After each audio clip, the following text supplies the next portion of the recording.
Salam damai sejahtera di dalam Tuhan kita Yesus Kristus. Shalom, selamat pagi dan semangat pagi. Puji Tuhan, kita telah ada di hari yang baru. Hari ini 27 November tahun 2021. Dan tentu dengan pekabaran firman Tuhan yang baru pula. Dan kita sambut berkat Tuhan di hari ini. Bagi yang beribadah pada hari Sabtu, selamat hari Sabat. Tuhan kiranya memberkati kita semua. Dan bagi saudara yang lain yang beribadah pada hari Minggu, juga saya mengucapkan kiranya Tuhan memberkati dan selamat menikmati pekabaran di hari ini. Dan judul renungan kita hari ini adalah Pandanglah Kristus, meleburlah dengan gambarnya. Sebelum kita lanjutkan, mari kita berdoa. Bapa di sorga, terima kasih untuk kebaikan Tuhan dalam kehidupan kami, pelihara kami hingga pada saat ini. Kami akan mendengarkan pekabaran firman Tuhan. Biarlah firman-Mu boleh menjadi berkat dalam kehidupan kami. Terpujilah nama Tuhan, dalam nama Yesus kami telah berdoa. Amin. Sekali lagi renungan kita hari ini dengan judul Pandanglah Kristus, meleburlah dengan gambarnya. Yohanes 1 ayat 14, firman itu telah menjadi manusia dan diam di antara kita, dan kita telah melihat kemuliaannya, yaitu kemuliaan yang diberikan kepadanya sebagai anak tunggal Bapa, penuh kasih karunia dan kebenaran. Kekuatan bangsa dan seseorang tidak ditemukan dalam peluang dan fasilitas yang tampaknya membuat mereka terkalahkan. Itu tidak ditemukan dalam kebesaran kebanggaan mereka. Yang dapat membuat mereka hebat atau kuat adalah kekuatan Tuhan. Mereka sendiri dengan sikap mereka terhadap tujuannya menentukan nasib mereka sendiri. Sejarah manusia menceritakan pencapaian manusia, kemenangannya dalam pertempuran, keberhasilannya dalam mencapai kebesaran duniawi. Sejarah Allah menggambarkan bagaimana manusia dilihat surga. Dalam catatan-catatan ilahi, semua kelayakannya terlihat dalam kepatuhannya terhadap tuntutan Allah. Abad memiliki misi sendiri, setiap saat memiliki pekerjaannya sendiri. Semua itu melewati keabadian dengan beban sendiri.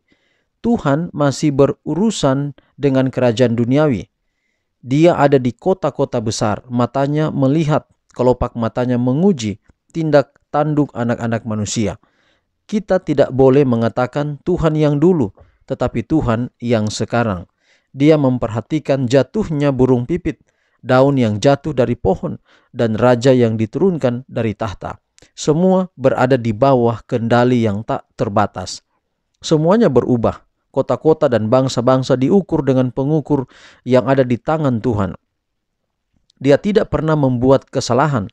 Dia membaca dengan benar segala sesuatu yang duniawi tidak pasti, tetapi kebenaran ada selamanya. Di mata dunia, mereka yang melayani Tuhan mungkin tampak lemah. Mereka mungkin tenggelam di bawah ombak, tetapi di ombak berikutnya mereka terlihat semakin dekat ke surga.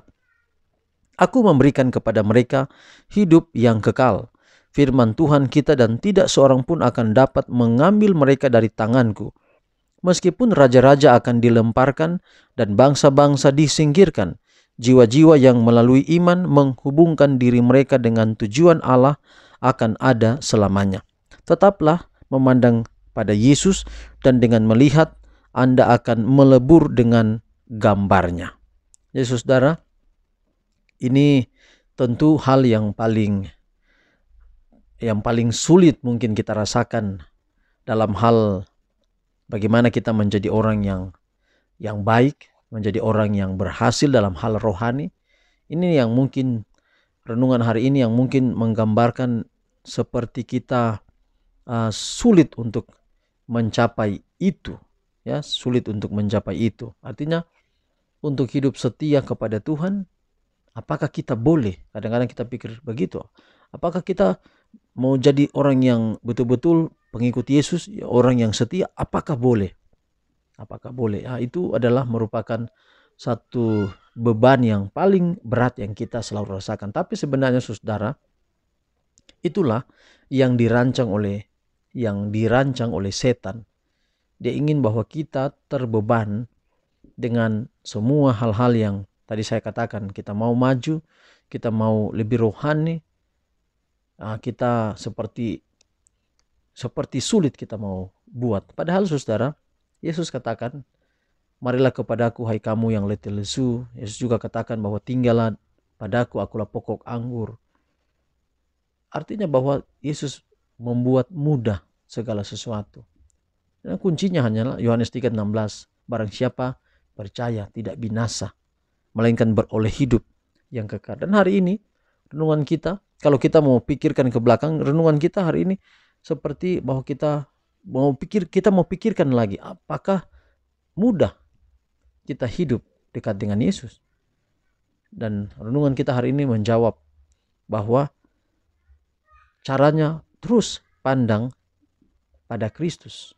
Pandang pada Kristus. Kalau kita pandang pada Kristus, kita akan melebur dengan gambarnya. Jadi kalau kita melihat, ini contohnya kita melihat wajah atau gambar Yesus, kita akan seperti masuk pada gambar itu. Demikian pula dengan wajah dalam hal rohani, wajah Allah, wajah Yesus kita lihat, kita akan melebur dengan gambarnya. Jadi saudara, ketika Yesus hadir di atas dunia ini, dia telah mencontohkan bagaimana hidup yang baik, bagaimana menjadi orang yang rohani, bagaimana menjadi orang yang takut akan Tuhan. Dia telah contohkan. Dan kalau kita memandang wajah Yesus, artinya bahwa kita melihat apa yang dia lakukan selama dia ada di atas dunia ini. Dengan demikian saudara, kita akan dimampukan untuk bertumbuh di dalam kehidupan kerohanian kita hari lepas hari. Kalau mau tanya apa yang harus kita buat hari ini, yaitu kita harus hidup dekat dengan Yesus, dekat dengan Tuhan, agar kita dimampukan untuk menjadi penurut hukum, memiliki sifat taat pada hukum, dan itulah sifat-sifat daripada Yesus itu sendiri. Mungkin pekabaran hari ini saya menerangkan apabila kurang jelas bagi saudara, tapi kiranya Tuhan akan memberkati kita semua dan kita dapat menghidupkan pekabaran hari ini sebagai kesimpulan, dan ini merupakan bagian yang paling penting supaya kita tidak lupa bahwa mari pandang pada Yesus. Apapun yang kita hadapi di dunia ini, selalu lihat pada Yesus, lihat karakternya, agar kita dimampukan dapat memiliki tabiat sama sepertinya. Tuhan memberkati pekabaran pada pagi hari ini. Mari kita akhiri dalam doa, kita berdoa. Bapa di surga, terima kasih untuk pekabaran firman-Mu yang begitu indah. Biarlah kami dimampukan Tuhan untuk hidup setia, hidup sesuai dengan firman-Mu, dan memiliki karakter seperti Engkau. Walaupun kami sadari bahwa itu tidak mudah, dan setan membebani kami dengan perasaan tidak mudah itu. Padahal Yesus telah memberikan jalan yang terbaik untuk kami boleh hidup di dalam jalan-jalan Tuhan. Berkati kami, bentengi kami dengan kuasa Roh Kudus-Mu selalu setiap hari dalam hidup kami. Berkati kami hari ini dalam ibadah Sabat, maupun saudara dalam aktivitas yang lain. Tuhan memberkati. Berkati pergumulan hidup kami, berkati selalu tanggung jawab kami kerjakan setiap waktu. Biarlah semua diberkati oleh Tuhan. Inilah doa kami, terpuji nama Tuhan, dalam nama Yesus kami telah berdoa. Amin. Saudaraku, demikian renungan hari ini. Tuhan berkati kita semua. Shalom.